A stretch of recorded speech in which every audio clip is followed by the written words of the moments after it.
বেশ কয়েকদিন টানা বৃষ্টির পর আজ রোদ ঝলমলে আকাশ দেখে সমস্ত জুতোগুলো রোদে দিয়ে দিয়েছিলাম। আর এই দেখো, রোদ দেখলে আমরা শাশুড়ি বৌমার লোভ সামলাতে পারি না, কত কাপড় কেচে উঠোন পুরো ভরিয়ে ফেলেছি। আমাদের বাড়িতে প্রতিদিন এত কাপড় কাচা হয়, অনেকে দেখলে তো বলে লন্ড্রিতেও মনে হয় এত কাপড় কাচা হয় না। তো যাই হোক, স্নান কমপ্লিট করে এখানে দেখো রান্না বান্না করতে লেগে পড়েছি। আর রান্না করতে করতেই শুনলাম নদীর জল আমাদের বাড়ির কাজ অব্দি একদম চলে এসেছে। এই যে দেখো, তোমাদের সাথেও শেয়ার করলাম।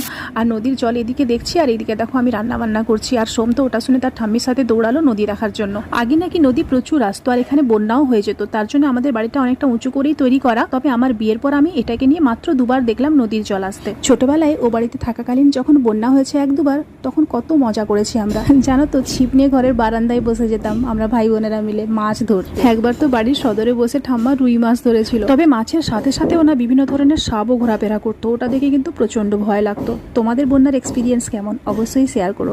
আজ তবে আসি, তোমরা সবাই ভালো থেকো, টাটা।